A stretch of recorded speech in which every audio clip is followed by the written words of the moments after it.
Hi నమస్తే welcome to NSTV. జిల్లా మదిర మున్సిపాలిటీలో ఎన్నికల ప్రచారంలో డిప్యూటీ సీఎం భట్టి విక్రమార్క మల్లు రాష్ట్రంలోని పేద, బడుగు, బలహీన, మధ్యతరగతి విద్యార్థి, యువత, మహిళ ఇలా అన్ని వర్గాల సంక్షేమం కోసం నిరంతరం ఆలోచనలతో ముందుకు సాగుతున్న కాంగ్రెస్ ప్రభుత్వాన్ని ఆశీర్వదించండి. అభివృద్ధి చేసుకునే అవకాశం ఉందన్న విషయాన్ని పట్టణ ఓటర్లు గుర్తించి మున్సిపాలిటీల్లో కాంగ్రెస్ అభ్యర్థులను గెలిపించాలని డిప్యూటీ సీఎం భట్టి విక్రమార్క మల్లు విజ్ఞప్తి చేశారు. మగరంటే నాకు ప్రాణం, మగరంటే నాకు ప్రాణం. నాకు అనేక అవకాశాలు కల్పించినటువంటి మధుర పట్టణ అభివృద్ధిని చేసి భవిష్యత్ తరాలకి ఒక అద్భుతమైన అందమైన మధుర పట్టణాన్ని భవిష్యత్ తరాలకి అందించాలనేది నాకున్నటువంటి ప్రగాఢమైన వాంఛ, కళ కూడా. గతంలో జరిగినటువంటి మున్సిపల్ ఎన్నికల సందర్భంలో కూడా ప్రతి సందర్భంలో మీరు ఆనాటి రాజకీయ పార్టీలకి అవకాశం ఇచ్చారు. ఈసారి రాష్ట్ర ఉప ముఖ్యమంత్రిగా ఈ ప్రాంతాన్ని అభివృద్ధి చేయాలనేటువంటి ఆశతో ఉన్న నాకు అవకాశాలు అందుబాటులో ఉన్నప్పుడు ఈ అవకాశాన్ని నాకు ఇవ్వండి. ఈ మధుర మున్సిపాలిటీలో ఉన్నటువంటి వార్డు అన్నింటినీ కూడా భారీ మెజార్టీతో గెలిపించి ఇక్కడ కార్పొరేటర్లు కూర్చోబెట్టండి. ఈ మధుర పట్టణాన్ని సుందరంగా, అందంగా, అద్భుతంగా భవిష్యత్ తరాలు మరో 50 సంవత్సరాలు గుర్తుపెట్టుకునేటట్టుగా దీన్ని అభివృద్ధి చేసి చూపిస్తానని చెప్పి విజ్ఞప్తి చేయటం కోసమే ఈరోజు మీ ముందు నేను ఇక్కడ ఉండి మాట్లాడుతూ ఉన్నాను. ప్రతి ఇంట్లో ఉన్నటువంటి పౌరుడికి, ప్రతి తల్లికి, ప్రతి బిడ్డకి నేను విజ్ఞప్తి చేస్తా ఉన్నాను. మధుర మనందరిది, మధుర మనది. దీన్ని అభివృద్ధి చేసుకోవాల్సిన బాధ్యత కూడా మనదే. ఈ మధుర పరిసర ప్రాంతాల్లో ఉన్నటువంటి ప్రజలే కాదు, వివిధ దూర ప్రాంతాల్లో ఉన్నటువంటి ప్రజలకు కూడా వచ్చి నేను మధుర వెళ్లి స్థిరపడితే నా బిడ్డల భవిష్యత్తు, నా భవిష్యత్తు, నా జీవితం కూడా చాలా బాగుంటుందనేటువంటి స్థాయిలో మధురని అభివృద్ధి చేయాలనేదే నా ఆశ, ఆలోచన. మధుర పట్టణంలో పుట్టినటువంటి ప్రతి కుటుంబం, ఆ కుటుంబంలో పుట్టిన ప్రతి బిడ్డ మధురలో పుట్టడం నా అదృష్టం. ఇక్కడ నాకు కావలసిన సకల వసతులు ఇక్కడ ఉన్నాయనేటువంటి భావం ప్రతి బిడ్డకి కలిగేటట్టుగా మధుర పట్టణాన్ని అభివృద్ధి చేయాలనే లక్ష్యం నాకున్నది. ఈ అవకాశాన్ని నాకు ఇవ్వవలసిందిగా మీ అందరికీ నేను విజ్ఞప్తి చేస్తా ఉన్నాను. జగిత్యాల జిల్లా మెట్పల్లి పట్టణంలో మున్సిపల్ ఎన్నికల వేడి రోజురోజుకి పెరుగుతోంది. ఈ క్రమంలో 8వ వార్డులో భారతీయ జనతా పార్టీ అభ్యర్థి సంకు రంజిత్ ప్రసాద్ ఎన్నికల ప్రచారాన్ని మరింత ఉత్సాహంగా కొనసాగిస్తున్నారు. మా ప్రతి అడుగు వార్డు అభివృద్ధికే అనే నినాదంతో ప్రజల ముందుకు వెళ్తూ కమలం గుర్తుకు ఓటు వేయాలని విజ్ఞప్తి చేస్తున్నారు. ఈ సందర్భంగా ఏర్పాటు చేసిన ప్రచార బ్యానర్ ప్రజల దృష్టిని ఆకర్షిస్తోంది. వార్డ్ అభివృద్ధి, మౌలిక సదుపాయాల కల్పన, ప్రజల సమస్యల పరిష్కారమే లక్ష్యంగా పనిచేస్తామని అభ్యర్థి హామీ ఇస్తున్నారు. ముఖ్యంగా త్రాగునీరు, డ్రైనేజీ, రోడ్లు, వీధి దీపాలు, పారిశుద్ధ్యం వంటి సమస్యలపై ప్రత్యేక దృష్టి పెట్టి పరిష్కారం చూపుతామని తెలిపారు. నమస్కారం, నా పేరు సంకు ప్రసాద్, మా భార్య పేరు సంకు రంజిత. ఉమెన్ రిజర్వేషన్ రావడం వల్ల నా భార్య నిలబెట్టడం జరిగింది. కౌన్సిలర్గా భారతీయ జనతా పార్టీ బీజేపీ తరఫున నిలబెట్టడం జరిగింది. ప్రజలు భారీ మెజార్టీతో గెలిపియాలని కోరుకుంటున్నాను. ఈ ఆడకట్టుకు ఎటువంటి సమస్యలు ఉన్నా కానీ, డ్రైనేజ్ కానివ్వండి, సీసీ రోడ్లు కానివ్వండి, అన్నీ కూడా తప్పకుండా నేను చేస్తాను. గల్లీ గల్లీకి సీసీ కెమెరాలు పెట్టిస్తాను. అంగన్వాడీ కేంద్రాలు, పెన్షన్ రాని వాళ్ళకి ఒక్కొక్కరికి ఎన్నిసార్లు అప్లై చేసినా కానీ పెన్షన్ రిజెక్ట్ అవ్వడం జరుగుతుంది. అది కూడా ప్రజలు నాతో చెప్పినారు. అవి కూడా తప్పకుండా నేను చేస్తానని హామీ ఇస్తున్నాను. ఇక పోతే రేషన్ షాపు బియ్యము కొంచెం ఏజ్ పడ్డ వాళ్ళకి అక్కడ రేషన్ షాపు తీసుకురావడం బాగా ఇబ్బందికరంగా ఉన్నది. అది కూడా నాకు చెప్పడం జరిగింది. అందువల్ల నేను రేషన్ షాప్ కాడ ఒక ఆటో పెట్టడం జరుగుతుంది. 1వ తారీఖు నుంచి వెళ్ళి రేషన్ బియ్యం అయిపోయేంత వరకు వృద్ధులు ఎవరికైతే ఉన్నారో వాళ్ళందరికీ కూడా రేషన్ బియ్యము ఇంటి వరకు చేరవేసే బాధ్యత నేను తీసుకుంటానని మనవి చేసుకుంటున్నాను. జై శ్రీరామ్. పట్టు ప్రజలకు నమస్కారం. జై శ్రీరామ్. 8వ వార్డు ప్రజలకు నమస్కారం. నా పేరు శంకు రంజిత ప్రసాద్ అని కౌన్సిలర్గా పోటీ చేస్తున్న జనతా పార్టీకి జరుగుతుంది. కావున గెలిపించండి, అవకాశం ఇవ్వండి. ఎటువంటి ప్రాబ్లం ఉన్నా ఆశీర్వాదించండి. భారీ మెజార్టీతో గెలిపించాలని కోరుకుంటున్నాను. భారీ మెజారిటీ గెలిపించండి కోరుతున్నాను. జై శ్రీరామ్. జై శ్రీరామ్. పువ్వుకే కమలం పువ్వుకే ఓటేయండి, గెలిపించండి, అవకాశం ఇవ్వండి. బ్యాలెట్ పేపర్లో 3వ నెంబర్ గుర్తుకు ఓటేయండి. 8వ వార్డు జై శ్రీరామ్. పువ్వు గుర్తుకే ఓటేయండి.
తిరుమల తిరుపతి దేవస్థానం లడ్డూ కల్తీ అయిందనేది వాస్తవమని ఎన్డీబీబీ తన నివేదికలో స్పష్టంగా వెల్లడించిందని ఎన్టీఆర్ జిల్లా జనసేన పార్టీ అధ్యక్షులు సామినేని ఉదయభాను అన్నారు. శనివారం నాడు విజయవాడలో ఎన్టీఆర్ జిల్లా జనసేన పార్టీ కార్యాలయంలో గుంటూరు జిల్లా జనసేన పార్టీ అధ్యక్షులు గాదే వెంకటేశ్వరరావు, పార్టీ రాష్ట్ర అధికార ప్రతినిధి అక్కల గాంధీ, పార్టీ రాష్ట్ర నాయకులు గాంజీ చిరంజీవి గారితో కలిసి సామినేని ఉదయభాను మీడియాతో మాట్లాడారు. Andhra Pradesh deputy CM Janasena party అధ్యక్షులు శ్రీ పవన్ కళ్యాణ్ గారికి తిరుమల తిరుపతి దేవస్థానం లడ్డు అపవిత్రమైందని తెలిసిన వెంటనే ప్రాయశ్చిత్త దీక్ష చేపట్టి ప్రముఖ ఆలయాలని సందర్శించి శుద్ధి చేశారని ఈ సందర్భంగా గుర్తు చేశారు. మీడియా మిత్రులందరికీ నమస్కారం. ఈరోజు ఎన్టీఆర్ జిల్లా జనసేన పార్టీ కార్యాలయంలో ఏర్పాటు చేసిన పాత్రికేయ సమావేశంలో ముఖ్యంగా ఈరోజు రాష్ట్రంలో తిరుమల తిరుపతి లడ్డు విషయంలో జరుగుతున్న పరిస్థితుల గురించి మీకు కొన్ని వాస్తవాలను తెలియజేయాలని చెప్పి ఈరోజు మేము ప్రెస్ మీట్ ఏర్పాటు చేయడం జరిగింది. దేశ విదేశాల్లో అన్ని రాష్ట్రాల్లో కూడా తిరుపతి లడ్డు అంటే ఎంతో ప్రాముఖ్యత చెందిన ప్రసాదం. అటువంటి ప్రసాదం కోసం ఎంతోమంది శ్రీవారిని దర్శించుకొని ప్రసాదం కోసం క్యూలో ఉండి ప్రసాదాన్ని తీసుకుని తర్వాతే తిరుమల నుండి బయలుదేరతారు. అటువంటి ప్రసాదాన్ని గత ప్రభుత్వం కల్తీ చేసి శ్రీవారికి ప్రసాదానికి ఎంతో మచ్చ తీసుకొచ్చారు, మాయని మచ్చ. మనం ఎన్నో సంవత్సరాలు చూస్తున్నాం. తిరుపతి లడ్డు ఒకసారి తినగానే మళ్ళీ తినాలనే ప్రతి వారికి కూడా ఒక ఆశ ఉంటుంది. అటువంటి లడ్డూని అపవిత్రం చేశారు గత ప్రభుత్వం, వైసీపీ ప్రభుత్వం. ప్రతి సంవత్సరం కూడా తిరుపతి దేవస్థానం పాలకవర్గం, పర్చేజ్ కమిటీ, ఆ పర్చేజ్ కమిటీలో కూడా ఎంతోమంది ఈఓ, జేఈఓ, పర్చేజ్ కమిటీలో ఉన్న సభ్యులు కూడా ఉన్నారు, చాలామంది ముఖ్యులు ఉన్నారు. ఆ పర్చేజ్ కమిటీ కూడా ఆ లడ్డు ప్రసాదానికి తయారు చేయడానికి కొన్ని గైడ్లైన్స్ ఉన్నాయి. ఆ గైడ్లైన్స్ అంటే డైరీ ఉండాలి వారికి. ఆ డైరీలో ఆవు పాలు, ఆవు నెయ్యి కావాలి. అంటే ఆవు పాలు, వెన్న, ఆవులు అన్నీ కూడా డైరీ ఉండాలి. డైరీ కూడా దాన్ని చూసి దాన్ని సర్టిఫై చేయాలి. అలాంటిది కర్ణాటక డైరీ ఉండేది గతంలో. కర్ణాటక డైరీ ఆవు నెయ్యిని, స్వచ్ఛమైన నెయ్యిని సప్లై చేశారు అంతకుముందు, వైసీపీ ప్రభుత్వం ముందు. కిలో 450 రూపాయలకి సప్లై చేసేవారు. అటువంటిది 450 రూపాయలు సప్లై చేసే నెయ్యిని హఠాత్తుగా 2022లో CFTRA అని కమిటీ కూడా చెప్పారు, 250 రూపాయలకి గోలే బాబా 250 రూపాయలకి మేము సప్లై చేస్తామని చెప్పి గోలే బాబా అనే ఒక కంపెనీ, బూటక్ కంపెనీ, అసలు ఇతర రాష్ట్రాలకు సంబంధించిన బోలే బాబా, వారికి డైరీయే లేదు, ఆవులు లేవు, పాలు లేవు, వెన్న లేదు, నెయ్యి లేదు. ఏదో కెమికల్స్ తయారు చేసిన పామ్ ఆయిల్, కెమికల్స్ ఆయిల్ని మిక్స్ చేసి ఆ నెయ్యిని 250 రూపాయలు, కిలో 250 రూపాయలకే ఆవు నెయ్యి అంటూ సప్లై చేశాడు. నిజామాబాద్ జిల్లా బాల్కొండ నియోజకవర్గంలో కాంగ్రెస్ ప్రభుత్వం చేస్తున్న మోసాలను, అబద్దాలను ఎండగడుతున్నందుకే తనపై దండయాత్ర చేస్తున్నారని మాజీ మంత్రి బాల్కొండ ఎమ్మెల్యే వేముల ప్రశాంత్ రెడ్డి మండిపడ్డారు. భీమ్గల్ మున్సిపాలిటీ ఎన్నికల ప్రచారంలో ఆయన పాల్గొని కాంగ్రెస్ నాయకుల తీరుపై నిప్పులు చెరిగారు. మంత్రి ఉత్తమ్ కుమార్ రెడ్డి భీమ్గల్లో అబద్దాలు చెప్పించడం సిగ్గుచేటు. భీమ్గల్ అభివృద్ధిపై ఆయన చేసిన వ్యాఖ్యలు హాస్యాస్పదంగా ఉన్నాయన్నారు. జరుగుతున్నది ఏంటంటే వాస్తవం, నేను ఇప్పుడు వాళ్ళు వాళ్ళు ఆపినవన్నీ చెప్తున్నా అందరికి. 4-5 రోజుల నుంచి భీమ్గల్లో తిరుగుకుంటా చెప్తున్నా, ఈ పనులు ఆపిర్రు, ఈ పనులు ఆపిర్రు, ఇక ఇస్తా అన్నారు, ఇస్తలేరు, మోసం చేసిర్రు అని నేను చెప్తున్నా.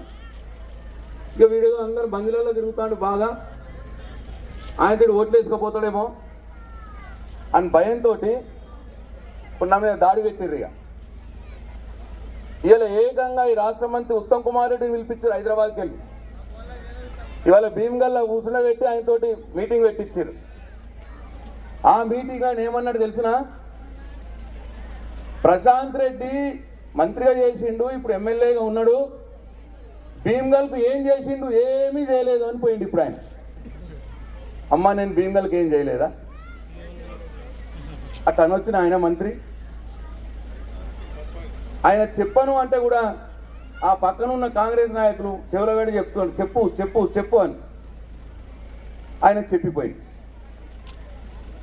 ఇట్లా ఇక ఒక్కళ్ళు కాదు, ఇప్పుడు 4 రోజుల నుంచి సునీల్ రెడ్డి, పాత ఎక్స్ఎమ్మెల్యే అనిలు, మానాల మోహన్ రెడ్డి, అన్వేష్ రెడ్డి, ఇప్పుడు సునీల్ రెడ్డి ఇన్ఛార్జ్, అనిల్ ఏమో corporation chairman, Manala Mohan Reddy corporation chairman, Anvesh Reddy corporation chairman. ఇప్పుడు 4 గవర్నమెంట్ కార్లు, వాళ్ళతో పాటు పోలీసు వాళ్ళు, 4 జీబులు అవి వేసుకొని ఇప్పుడు నా మీదకి దండయాత్రకు వస్తాడు. ఇప్పుడు ఇక వీడు పోయి అన్ని మన నిజాలన్నీ చెప్తున్నాడు, మొత్తం మన బయట పెడుతున్నాడు. వీడిని ఎత్తన వేసి ఆపాలి, ఆ ప్రయత్నం చేస్తున్నారు. మీరు ఎంత ఆపని ప్రయత్నం చేసినా నేను నిజాలు చెప్తూనే ఉంటా. మీ అందరికీ వాస్తవాలు తెలియాలనే ఇవాళ నేను మీ ముందరికి వచ్చినా అని చెప్పి మీ అందరికి నేను మనవి చేస్తా ఉన్నా. ఆ దేవుడి సాక్షిగా చెప్తున్నాను, ఇప్పుడు చెప్పింది ఒక్కటి కూడా తప్పులేదు దేంట్లో. బెల్లంపల్లి పట్టణంలోని బాలికల సమీకృత వసతి గృహంలో రాత్రి ఫుడ్ పాయిజన్ జరిగి విద్యార్థులు తీవ్ర అస్వస్థకు గురయ్యారు. సుమారు 40 మందికి పైగా బాలికలు తీవ్ర అనారోగ్యం పాలై వాంతులు చేసుకుని కొంతమంది బాలికలు స్పృహ కోల్పోయే పరిస్థితికి వచ్చారు. రాత్రి వండిన మిల్మేకర్ కూరలో పురుగులు వచ్చాయని విద్యార్థులు తెలిపారు. వార్డెన్కు అప్పుడే సమాచారం ఇచ్చినా పట్టించుకోవడం లేదని బాలికలు తెలిపారు. దీంతో స్థానికులు వారి సొంత వాహనాలలో ప్రభుత్వ ఆసుపత్రికి బాలికలను తరలించారు. చివరి నిమిషంలో హాస్టల్ వార్డెన్ ఓ ప్రైవేట్ ఆర్ఎంపీని హాస్టల్కు తీసుకొని వచ్చారు. విద్యార్థులకు ప్రభుత్వ ఆసుపత్రిలో చికిత్స అందిస్తున్నారు. కొంతమంది పరిస్థితి విషమంగా ఉందని వైద్యులు తెలుపుతున్నారు. దీనిపై విద్యార్థి సంఘాలు పాఠశాలకు చేరుకొని విద్యార్థులతో జరిగిన పరిస్థితిపై వివరాలు ఆరా తీస్తున్నారు.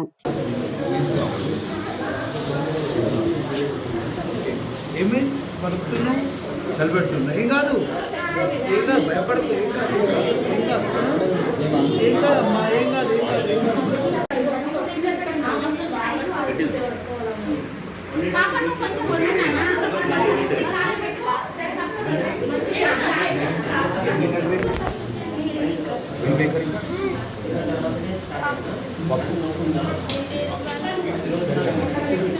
వాడే లేదా ఎవరు పెట్టారు? వాడే లేకుండానే వాళ్ళే ఉండి వాళ్ళే పెట్టారా? మీరు తిన్నాక ఎంతసేపటి తిన్నా వాడే నాకు మరి చెప్పారు వాడే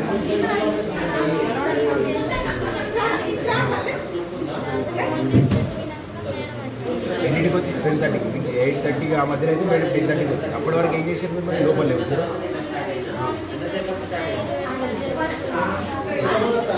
ఆర్ఎంపీ డాక్టర్ ఏం చేసి అంటే ఇంజక్షన్ వేసినాక వాళ్ళు ఇంకా ఎక్కువైనా ఎక్కువైనట్టు వేసిందా?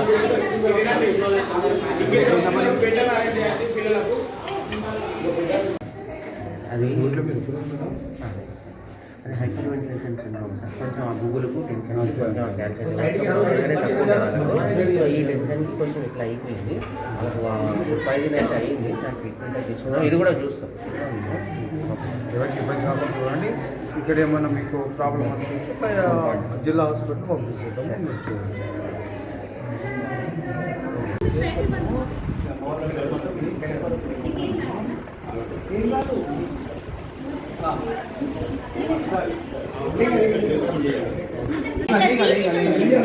తీసి చూస్తే అందులో 5-6 పురుగులేదు. అయితే ఇక అందరూ తీసి చూసేసరికి అందరికి ఇది మాది అబద్ధం అంటారని మేము తినకుండానే బాక్స్ పెట్టి వచ్చాము. అయితే మేడంని హాస్పిటల్కి 108కి కాల్ చేయండి మేడం అని చెప్తే మేడం అన్న పరుగు పోతుంది అని అందరికి ఒక్కొక్క ఇంజక్షన్ వేసి ఒక్కొక్క టాబ్లెట్ వేసింది. మేడంకి 7:30కి కాల్ చేసి 10కి వచ్చింది.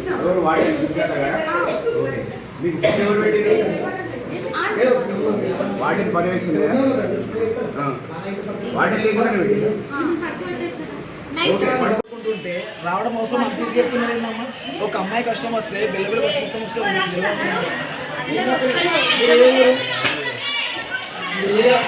ఆటో చూపించండి. మనం ఆటో వెళ్ళి ఆటో చూపించండి. ఫుడ్ పాయిజన్ కాదు, ఫుడ్ పాయిజనా? ఫుడ్ పాయిజన్ అయిందా?